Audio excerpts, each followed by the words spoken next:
Olá, muito bem-vinda, muito bem-vindo ao nosso Impulso Cast. Eu sou Doni Denútil, jornalista e economista, e todo mês eu estarei apresentando esse novo podcast do agro brasileiro que você pode acompanhar no formato que preferir, áudio ou vídeo.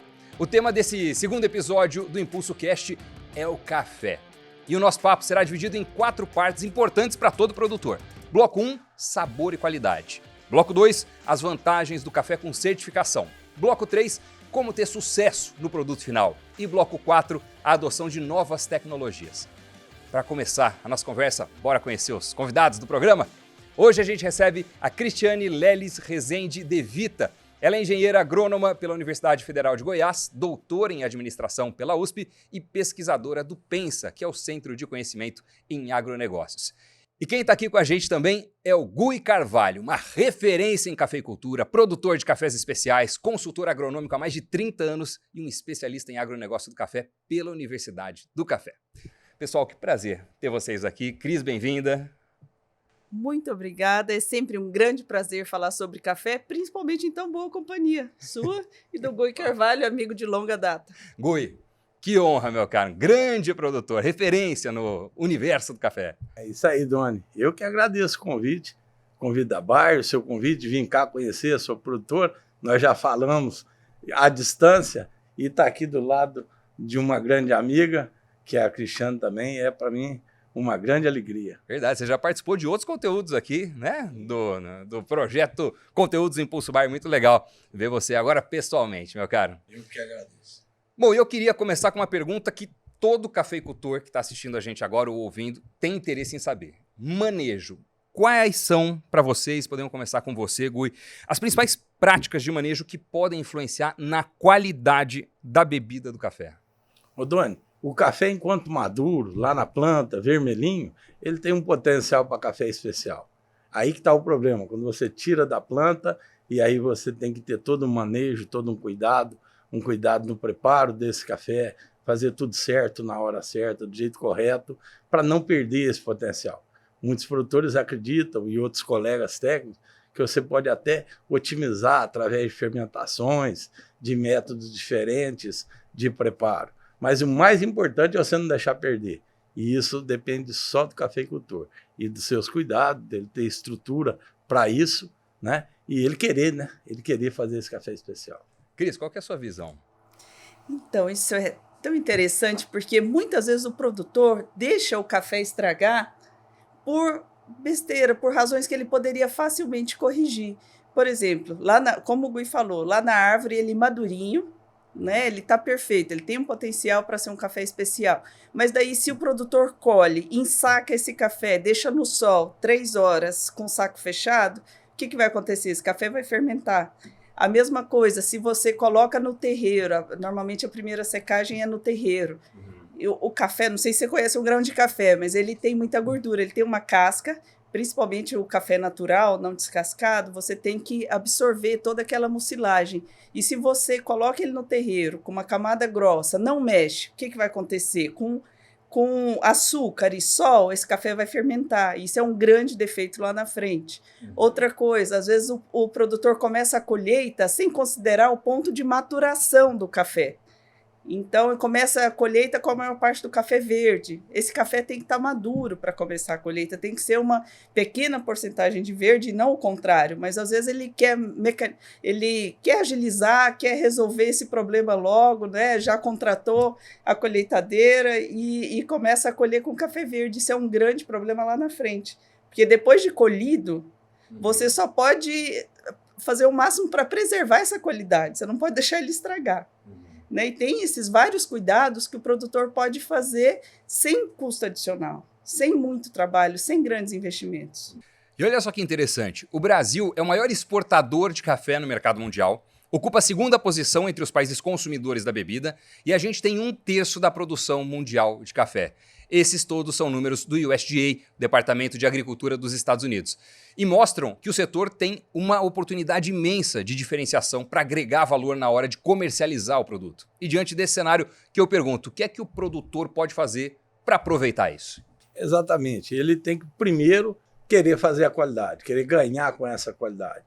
Então ele tem que se adequar, ele tem que fazer treinamento, ele tem que se profissionalizar, ele tem que ter os equipamentos do pós-colheita, os equipamentos necessários, de acordo da região que ele está, sabe, Doni? Nós temos diversas cafeiculturas aqui no Brasil. Então, tem região que, se você não fizer um café despolpado, você perde facilmente essa qualidade. Tem região que você pode fazer um natural com mais facilidade. Então, o produtor tem que estar com um sistema de preparo adequado, tem que conhecer, dominar esse sistema e fazer as coisas tudo direitinho. Aí ele vai ter o quê? Ele vai ter um bom café, um café que o mercado quer, um café que muitos compradores vêm no Brasil buscar, porque sabe que aqui tem esse café, é um café que o mundo gosta dele, né? Então o produtor ele tem essa oportunidade de atender esse cliente, né? Então, o produtor, a primeira coisa, ele tem que conhecer o café dele. Então, ele tem que saber quais os talhões melhores, como que é esse café, qual café ele produz, né? Tomar cuidado para não misturar café bom de café ruim. Toda fazenda tem sempre uma porcentagem de cafés que são melhores e outros que não. Isso é fato. Mas daí ele pode fazer lotes mais homogêneos se ele conhece esse café. E aí, com isso, ele vai conseguir um preço diferenciado. E o Brasil vai ser o grande fornecedor de café do mundo. Bom, já é, né, pelos números que eu falei, mas a tendência é continuar assim, né, Gui? Com certeza. O Brasil é o país que pode produzir esse café. Então, nós sabemos, nós tivemos agora nos últimos anos problemas climáticos que afetaram a nossa produção, mas o único país que tem condição de aumentar a produção e fazer o café que o mundo precisa é o Brasil. Nós sabemos que nós temos regiões fantásticas, que temos ainda área para ser explorada dentro dessas regiões, porque sabe o que acontece, Doni? O ano passado nós tivemos geada, então a gente não pode descer muito com esse plantio, porque pode ter frio. Por outro lado, a gente sabe que temperaturas muito elevadas também prejudicam a produção do café, então a gente não pode subir muito. Mas o cinturão que existe, a maior parte da produção brasileira, ele ainda tem muito para melhorar, além de falar das lavouras antigas, que devem ser erradicadas e plantadas novas lavouras, com novas variedades. Então, o Brasil tem um potencial de produzir muito café e muito café bom. Sensacional. Eu queria trazer agora um outro assunto para a gente comentar aqui, que é a irrigação. Para falar a respeito disso, vamos acompanhar 2 depoimentos extraídos dos conteúdos Impulso Bayer e exibidos lá no canal AgroBayer no YouTube. Primeiro, vamos escutar o Francisco Guimarães. Ele é produtor de Serra do Salitre, em Minas Gerais. Pode rodar. Nossa fazenda ela é 100% irrigada, então eu acredito que a irrigação consegue ajudar o produtor a melhorar a sua produtividade. A gente tem produtos novos chegando, né, máquinas novas, tecnologia, inovação, que vem agregando muito na vida do produtor no seu dia a dia. Agora, prestem atenção no professor da Unesp, Leandro Borges Lemos. Ele fala como a irrigação do café pode aumentar a produtividade. Vamos ouvir. No sistema irrigado, eu vou fornecer água no momento certo. Então, a água, indiretamente, diminui a temperatura ali próximo da planta e a planta fica num ambiente de produção menos estressante. Consequentemente, maior a produtividade, menor a bienalidade de produção. Legal, então a gente tem aí 2 visões, 2 depoimentos, e eu te pergunto, e você, como produtor, um agricultor que mexe há décadas com café, na sua percepção, no seu dia a dia, de que forma a irrigação ajuda tanto na produtividade quanto na qualidade do café que você produz? Ô Doni, você vai me dar a liberdade de falar um pouquinho mais técnico.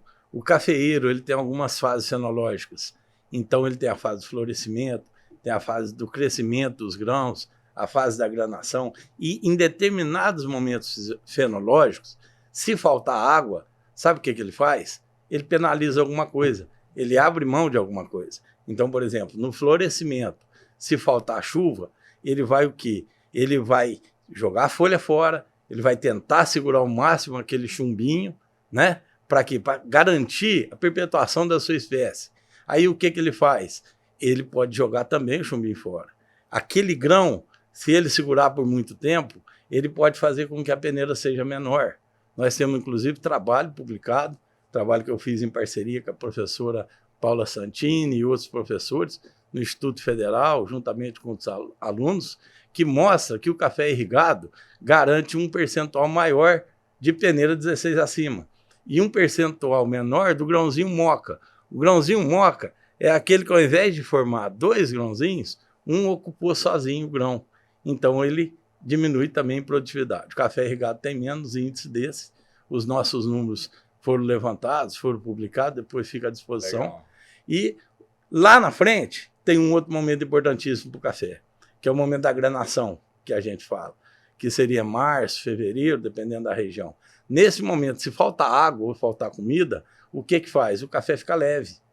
Então dá o grão xoxo, então dá o grão menor peso, que depois lá na hora do benefício vai mostrar. Então a irrigação, você não deixar faltar nesses momentos, é fundamental para garantir a qualidade, com esse exemplo que eu dei, e a produtividade, porque aí o café tendo mais energia, não faltando água, ele segura mais frutos. Por isso que o café irrigado dá mais. É um investimento que retorna depois para o cafeicultor, Doni, né? tranquilamente, os nossos números, nossos levantamentos, independente da região que o cafeicultor tiver, porque o Brasil tem diversas grandes regiões, e a gente sabe que esse problema da água pode acontecer em qualquer uma delas. Então, se o produtor tiver condição de irrigar, ele tem água disponível, ele tem recurso disponível, ele deve irrigar, com certeza, paga a conta e sobra dinheiro.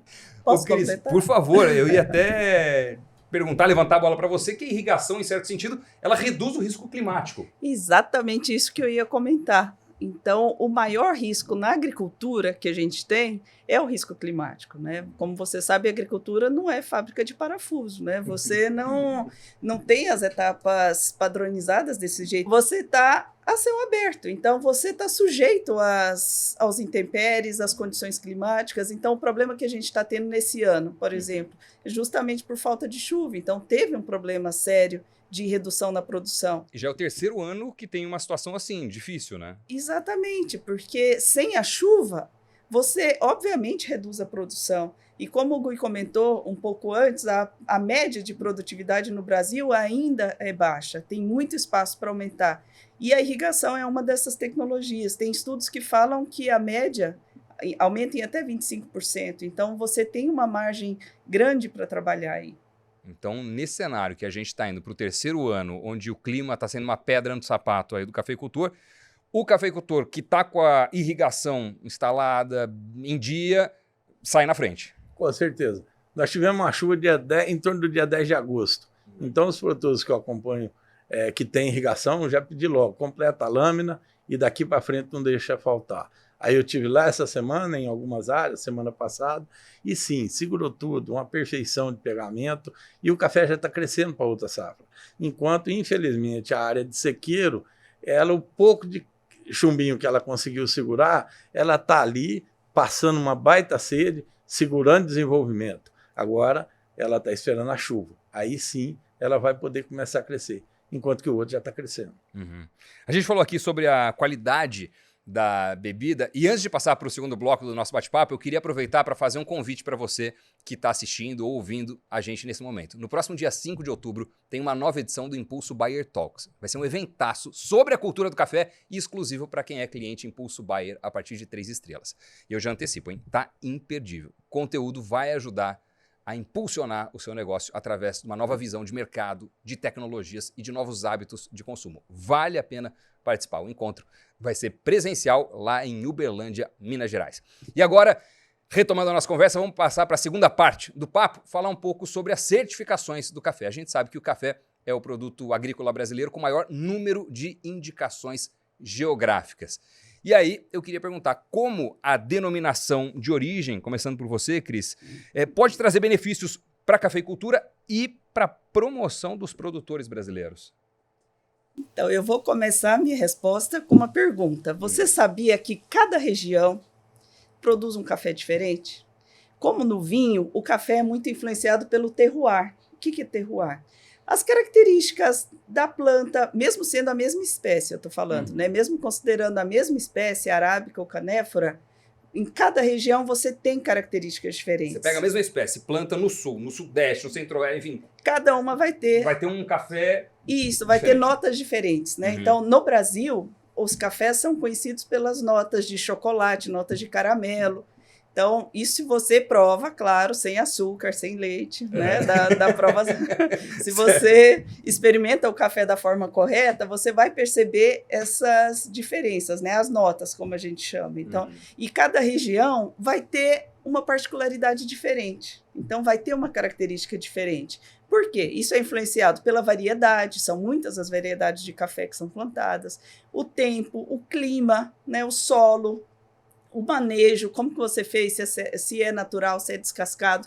Então, são vários fatores que influenciam nesse café. E aí, o que a denominação de origem faz? Ela caracteriza, ela coloca uma seta e ela diminui a simetria informacional entre o produtor e o consumidor que está lá nos grandes centros. Então, porque o consumidor, por exemplo, aqui em São Paulo, como é que ele vai saber que um café lá do sul de Minas é produzido de certa forma, tem determinadas características? A certificação diminui essa diferença da informação. Ela conta para o consumidor como é que estava esse café. E aí, para o produtor, qual que é a vantagem? Abre um mercado enorme, inclusive fora do país. Porque daí você pode falar, o meu café tem tais características, é da região tal. Então, você diferencia. A certificação de origem, ela facilita essa conversa e, com isso, propicia um novo mercado, né? Um mercado de nicho. No Brasil, os consumidores estão cada vez buscando mais informações sobre o café. Então, principalmente depois da pandemia, você vê que os consumidores estão investindo em casa para preparar um café melhor, eles querem conhecer melhor o café. E aí você dá essa oportunidade para ele. O café é um mundo mágico, assim, você tem inúmeras possibilidades, porque dependendo da torra, também tem notas diferentes, né? Se você torra mais, se você torra menos. E aí o consumidor pode brincar com isso. É uma estratégia, às vezes, torrar demais ou não? Sem dúvida nenhuma, infelizmente. Pode disfarçar. Infelizmente, é uma estratégia muito usada. Se não está muito homogêneo ali, se a qualidade não está muito boa, deixa torrar. Deixa torrar. Você torra com temperatura muito alta por um longo tempo, o que acontece? Você vira um carvão. Aí né? você fala que é forte. Aí você fala, fica aquela água bem preta, né? Assim, bem forte mesmo, sem gosto de nada, né? Ou com gosto de carvão só. Ô Gui, na sua vivência, a certificação ajuda a aumentar o valor agregado do produto? Ajuda sim, Doni. Mas a certificação, mais do que isso, é claro que esse valor é importante e com o valor agregado ele entra lá no final, né, professor? Depois que ele já gastou tudo, então é uma injeção direta de lucro, né? Então é importante para o cafeicultor, ele não pode, esse prêmio é fundamental para ele, mas para mim o grande ganho, Doni, sabe onde está? Está para dentro da porteira. Quando ele olha o seu processo, quando ele tem que adequar cada ponto do seu processo dentro da legislação, então vale o ambiental, né, professor?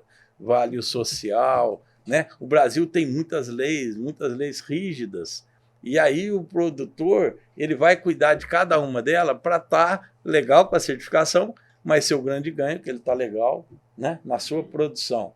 Então, ele tem um ganho na gestão, sabe, Doni? Então, ele vai começar a rastrear o seu café. Um exemplo, por exemplo, aquele que sabe rastrear, se ele tiver um talhão que teve uma incidência de broca, por exemplo, ele vai saber qual que é. Aí, o que ele vai fazer? Ele vai lá e vai cuidar ali melhor. Ele vai fazer uma varrição, ele vai fazer um monitoramento, vai pôr armadilhas, enfim. Ele vai saber que ali ele tem que ter uma ação, né? Então, o ganho do produtor, ele não é só esse prêmio, o ganho, né, de tudo que ele aconteceu. Então, nessa questão aí, a propriedade sai ganhando com a certificação. E como ele faz para conseguir uma certificação? Não é fácil. Ele tem que querer. Primeira coisa é ele querer. Porque você pensa bem, eu vou passar a seguir todas as regras, né? Você tem que assumir isso, não é alguém que vai fazer isso por você. Então, ele tem que querer ir atrás de profissionais que conhecem do assunto, ele tem que se profissionalizar.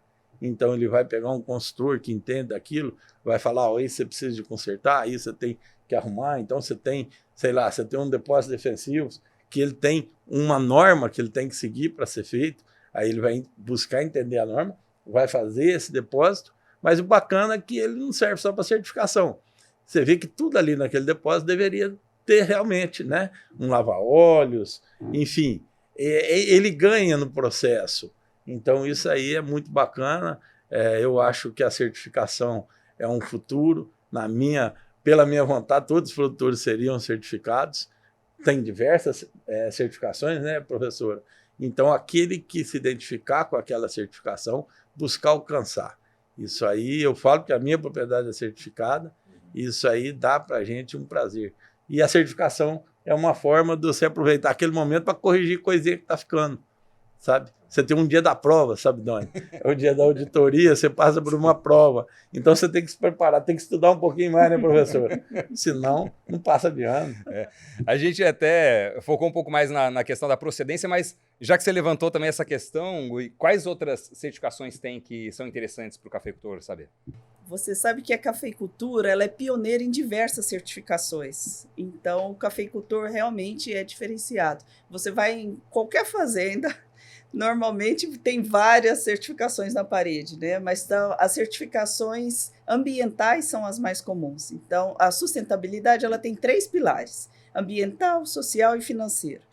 A certificação ambiental é realmente a mais comum, mas você tem algumas certificações sociais também, tem a certificação de orgânico, tem a denominação de origem, né? Então tem vários tipos de certificação, e eu gostaria de complementar esse aspecto que o Gui falou, é muito interessante, porque quando você conversa com os cafeicultores, muitos relatam que tiveram redução no custo de produção só por organizar a papelada com a certificação, né? Porque você é obrigatório, você é obrigado a olhar toda a sua produção, toda a sua gestão, então etapa, cada talhão, então com isso você acaba reduzindo os seus custos também.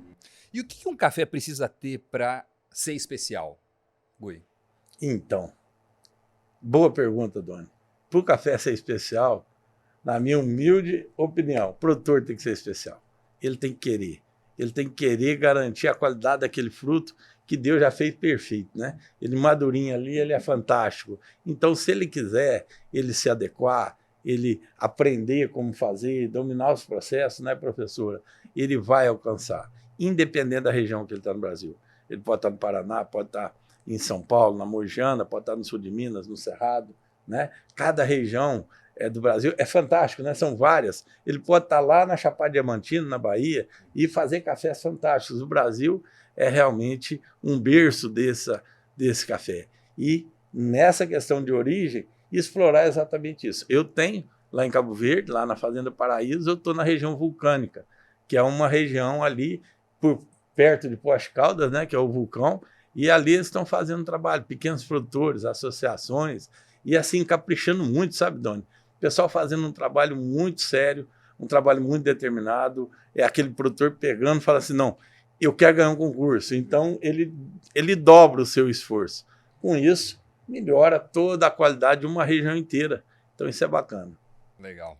Bom, a gente chegou no terceiro bloco da nossa conversa sobre o café e é hora de falar sobre como ter sucesso no produto final. A embalagem é o primeiro canal de contato entre o produto e o potencial consumidor. E aí eu quero saber o seguinte, Cris, na sua opinião, quando a gente fala em embalagem, normalmente vem à cabeça a ideia de indústria. Faz sentido o próprio agricultor tomar conta desse processo, embalar o produto final? Olha, Doni, eu vou te dizer que só faz sentido se ele realmente estiver disposto, como o Gui já falou, né? Ele tem que querer realmente e entender que ele vai partir para um negócio diferente. Então ele não vai mais fazer só produção e vai partir para a parte da indústria, que é outro negócio totalmente diferente. Muda tudo, porque ele tem que investir em equipamento. Você falou da questão da embalagem, não é trivial escolher a embalagem, porque depois que o café é torrado e moído, ele perece muito rápido. Então você tem que trabalhar bem essa embalagem. Então, antigamente até o pessoal, você via muito aquelas almofadinhas, né? Porque o café continua respirando, ele continua transpirando, e aí fica aqueles gases. E antes era cheio de almofadinha no mercado, o pessoal furava para acumular, para tirar esses gases. Então a embalagem não é trivial, você tem que fazer um trabalho para ver qual a sua embalagem, você tem que ver a marca, tem que ver a logística, tem que ver a questão da vigilância sanitária. Então, é um outro negócio, com outras especificidades. Para fazer, o produtor tem que fazer um planejamento estratégico muito bem feito, calcular os gastos que ele vai fazer, que a gente até brinca aqui, o risco é ele não agregar valor, e sim agregar custo, né? Receita é diferente de lucro. Então, ele precisa fazer essa conta para ver se vai valer a pena para ele. Saber para quem vai vender, né, professora? Lógico. Conhecer o mercado. Você embala seus cafés, Gui? Não. Eu, e assim como a maioria dos cafeicultores, realmente o nosso carro-chefe é o café verde. É o café verde que eu vou vender para minha cooperativa ou para uma exportadora, e esse café vai ser exportado, principalmente os cafés especiais. Torrar, eu vejo muitos produtores, mas torrando uma pequena fração, e acho bacana, porque o Brasil oferece essa possibilidade, né, de novos negócios. Eu acho fantástico isso. Mas o carro-chefe, o que realmente paga as contas, é a venda do café verde, esse café que depois vai ser exportado, né, e atingir mercados muito exigentes, principalmente se for especial e certificado. Você conhece muitos casos de outros produtores de café que embalam e que deram certo nessa empreitada, ou geralmente o pessoal patina, apanha um pouco? Ô, Doni, eu até estava conversando com a professora antes do nosso bate-papo, e a gente sabe de inúmeros casos de insucesso, né, professor? Infelizmente, porque é o que a professora disse, é um novo negócio. Só que eu sei caso de sucesso também. E eu tenho a oportunidade de trabalhar com muitos dos melhores cafeicultores desse país, eu tenho muito orgulho disso. E eu tenho casos que os produtores saem muito bem. Tem um pessoal que faz um café fantástico, estão aí no mercado. Eu não vou ficar citando a marca, mas tem cafés aí fantásticos. E eu tenho um caso específico de um pessoal, que é uma família de Três Pontas, que é a família Chaves de Brito, que eles têm na fazenda uma cafeteria. Eles têm na fazenda uma torrefação. O grande carro-chefe deles é uma venda que sai para uma determinada exportadora, ela atende alguns clientes importantes e tal. Mas ela faz uma fração do seu café e ela abre a fazenda para quem quiser conhecer o conceito. Então vai lá, ver como o café fica depois de seco, o tempo que ele fica aguardando para ser torrado. Aí, por exemplo, você pode montar seu blend. Aí você falou, eu quero misturar o bourbon com o catuai, vamos ver o que dá. Se você entende de torra, ela ajuda a desenvolver e você pode fazer um blend seu, uma torra sua. Então, isso já tem casos de sucesso. Só que eu chamo a atenção que é uma família. Então, um irmão cuida da lavoura, a outro irmão cuida das contas, cuida do comércio, tem um sobrinho que já cuida dessa parte de marketing, né? E o que não tem como, né, Doni? Hoje, como que você vai mexer com alguma coisa de comércio sem falar de internet?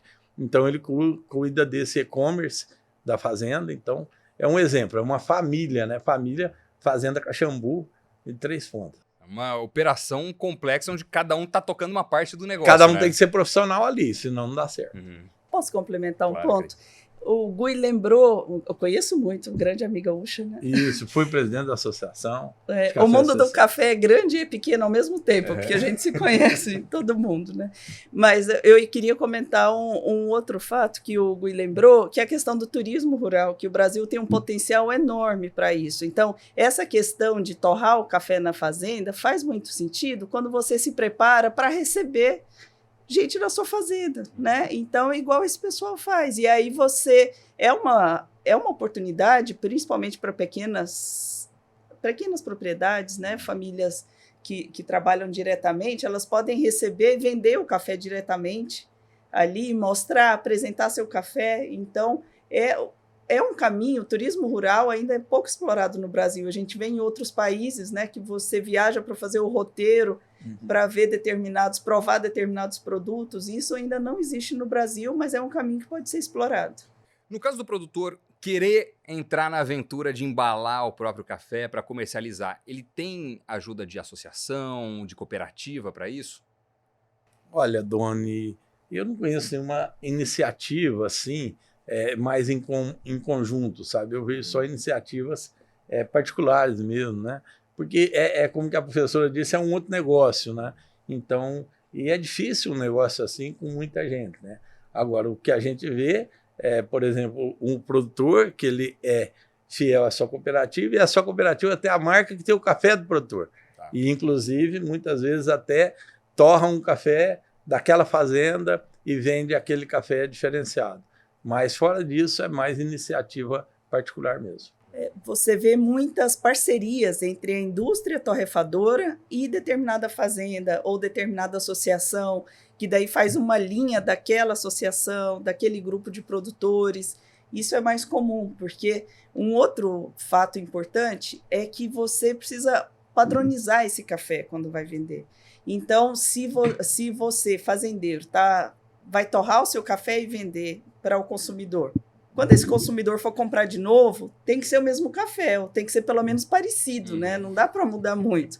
E isso é realmente complicado de você fazer sozinho. Então, faz mais sentido quando você tem um grupo de produtores, uma associação, porque daí eles juntam as forças, né? E conseguem padronizar, fazer um blend, fazer vários blends. Perfeito. O Daniel Fontes é cafeicultor lá em Rio Paranaíba, Minas Gerais, e enviou uma pergunta para vocês responderem. Pode rodar. Quais as ferramentas podem estar me ajudando a começar um projeto para agregar valor ao meu café? Curto e objetivo. E aí, quem se aventura primeiro? E aí eu vou aproveitar, né? Vou pedir ajuda aos universitários, né? Então, essa é a pergunta milionária, né? Todo mundo quer agregar valor e vender melhor o café. Mas o que eu diria para ele é primeiro ver o que ele pode fazer em relação às tecnologias, né? Como a gente já conversou aqui, a média de produção do Brasil é muito baixa, tem uma possibilidade muito grande para aumentar. Então tem que ver o que ele está fazendo. Ele está fazendo análise de solo, ele está corrigindo. Se você olha os dados do Censo Agropecuário, você vê que a porcentagem de produtores que fazem a correção, aplicam fertilizantes, ainda é pequena. Então, você tem uma margem grande para ganhar produtividade. Então, eu começaria sugerindo para ele olhar o que ele pode fazer na fazenda. Então, qual tecnologia é possível irrigação? Eu não sei se ele está querendo falar na parte da gestão ou da parte técnica, talvez as duas, né? Da parte de gestão, conhecer a fundo os custos de produção, para poder justamente procurar estratégias melhores de comercialização para ele, ver se contratos podem ajudar a resolver o negócio dele, fazer contratos antecipados, se for o caso, né, para ele não ficar à mercê do clima. Então, trabalhar essa questão da tecnologia e gestão. Gui, na sua experiência, quais foram as decisões mais importantes que você tomou ao longo desses vários anos aí com o café, que fizeram uma grande diferença para você na produtividade, na lucratividade da sua produção? O Doni, buscar tecnologia. Eu não sou consultor também, meu trabalho é levar essas novas tecnologias, mas eu vejo muito importante que o cafeicultor tem que estar preocupado e ir se adaptando.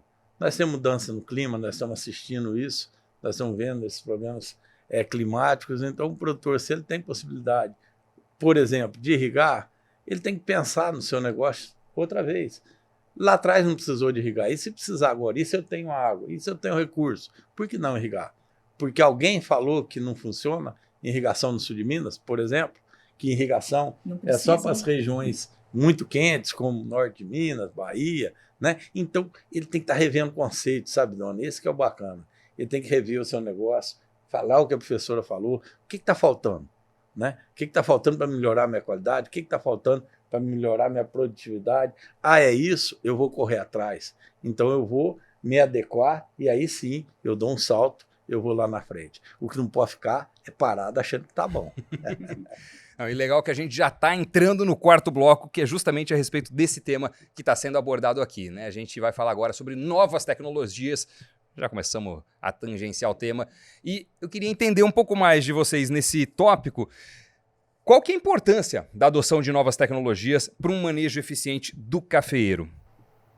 Ô, Doni, eu vou pedir licença para a professora. Agora eu vou começar falando, que é o seguinte, novas tecnologias, ficar atento. Então eu citei irrigação já, mas eu vou citar outras. Então fazer um bom manejo fitossanitário na lavoura. Então o produtor tem que estar atento. Porque, por exemplo, ele pode ter problema com broca e fazer um bom café e aí o mercado não aceitar porque teve um índice muito elevado de broca. Então, ele tem que ter uma evolução, ele tem que ficar atento em cada passo do processo produtivo. Ele, quando for renovar a sua lavoura, ele tem que buscar, hoje, você me dá licença de fazer também um comentário. Nós temos uma pesquisa muito boa no Brasil. O Brasil tem grandes pesquisadores, tem grandes órgãos aí que pesquisam e que buscam novidades. Então, nós temos muitas variedades novas. E muitas vezes o cafeicultor não sabe disso. E às vezes ele está numa região e aquela variedade que ele não conhece pode se adaptar muito bem na sua região. Então ele tem que buscar novas variedades, variedades resistentes a doenças, variedades resistentes à seca, ao calor, variedades que dão uma qualidade diferenciada. Então o produtor tem que estar atento a isso. E, é claro, de uma produção sustentável. Aí quando você olha para uma produção sustentável, mudou muitos manejos, sabe, Doni? Com esse calor, hoje o produtor ele tem que pensar em manter aquele ambiente da lavoura um pouco melhor, porque o café não pode sair de lá e correr para a sombra, sabe? Ele vai ter que enfrentar aquele calorão. A vontade dele é até essa. Mas não dá para fazer igual a gente. Então o que o produtor tem que pensar? Na vida desse solo. Esse solo tem que estar vivo. E como é que você deixa esse solo vivo? Então o que a gente faz hoje? Uma das novas tecnologias. Nós mantemos a linha limpa do cafeeiro, então ali não tem concorrência, o produtor pode pôr todos os insumos que ele precisar de colocar, e no meio da rua nós estamos cultivando braquiária, mix de cobertura, então nós estamos fazendo matéria orgânica, nós estamos pondo vida naquele ambiente, né? Nós estamos atraindo os amigos naturais, né? Que muita gente chama de inimigo, eu chamo de amigo, né? Que vai ajudar também no equilíbrio biológico daquela produção. Então, são essas coisas novas. Questão de nutrição do cafeeiro, você fazer uma nutrição bem equilibrada, utilizar análise de solo, utilizar o que a pesquisa está oferecendo de novo. Então, é essa soma. Então, o produtor tem que estar ligado e buscar esses novos caminhos, não achar que está bom e saber que ele pode ainda melhorar muito. Nós temos muito espaço nessa produtividade que ainda é baixa, sabe, Doni? Nós temos muito espaço para esses novos conhecimentos, deixar o Brasil ainda, quem sabe, por mais 150 anos, né? O principal produtor. Posso complementar? Então, o café é muito interessante mesmo, e você pode ver que tem a questão da sustentabilidade. Então, o produtor, ele pode procurar técnicas também sustentáveis. Muitos ainda têm aquela visão antiga, né, que sustentabilidade não está com nada, né? Mas as melhores técnicas agronômicas agora vão na direção da sustentabilidade. Então, você faz um bom trabalho no solo, você faz um bom trabalho no seu cafezal de forma geral, né? E com isso você tem uma produtividade melhor, maior, obviamente, né? E tem várias tecnologias à disposição. Gostaria de ressaltar isso que o Gui falou. A pesquisa agronômica no Brasil é excelente, tem muitas variedades, tem muita pesquisa. O produtor tem que ir atrás para ver o que pode ser o melhor para a sua região. Então, qual a melhor variedade? Quais as técnicas de produção mais modernas para a sua região, para a sua realidade e que cabem dentro do seu bolso, obviamente. Sim. E olha, pessoal, a Bayer está ao lado do cafeicultor com várias inovações, soluções, produtos, tecnologias que tem tudo a ver com esses temas que a gente está conversando nesse podcast de hoje. Para conhecer um pouco mais desse portfólio, é só acessar o portal AgroBayer no endereço agro.bayer.com.br, ou se você estiver assistindo a gente pelo YouTube, o link está aí na tela. Vocês veem que o tempo voa aqui, não é? Passou muito depressa. Passou muito depressa. Vamos começar de novo? Não é problema. Queria agradecer demais, professora Cristiane Leles Rezende de Vita. Prazer ter você aqui. Obrigado, viu? Eu que agradeço. Muito bom. Como eu falei, conversar sobre café é sempre ótimo, ainda mais na companhia de vocês. Muito obrigado. Gui Carvalho, grande produtor de café do Brasil. A simpatia, muito obrigado, cara. Uma honra ter você aqui. Ô, Doni, eu que agradeço você. A professora está ao lado dela, a gente está sempre aprendendo. Aproveito, mando um abraço, professor Décio, professor Samuel, todos grandes professores do Pensa, né? E eu posso fazer uma propaganda também? Manda bala. Convidar o cafeicultor para nos acompanhar nossas mídias, guicarvalho.com.br, estamos no Instagram, Facebook, nós temos um site também, que a gente pega sempre conteúdos interessantes, importantes para o cafeicultor.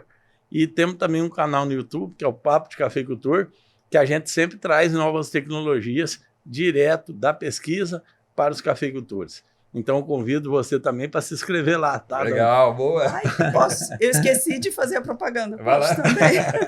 Eu gostaria também de convidar o pessoal que está assistindo a gente a acompanhar o nosso site do Pensa, Centro de Conhecimentos dos Agronegócios, pensa.org.br, e a Universidade do Café, que é universidadedocafé.com. Lá tem as pesquisas que a gente faz há muitos anos, tem todas as pesquisas disponíveis para download, basta a pessoa entrar.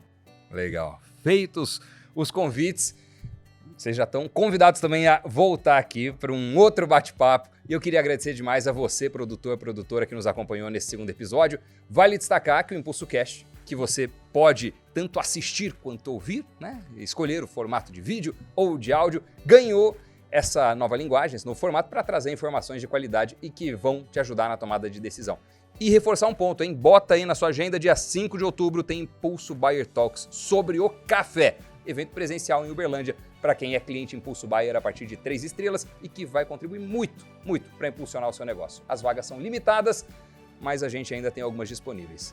É só acessar o site da Orbia e fazer o resgate. Gui, você vai estar lá? Opa, com certeza, Doni. E eu quero encontrar você, cafeicultor, para a gente tomar um cafezinho lá em Uberlândia. É isso aí. E com esse recado eu me despeço. Muito obrigado pela companhia. Até o próximo Impulso Cast. Valeu. Tchau, pessoal.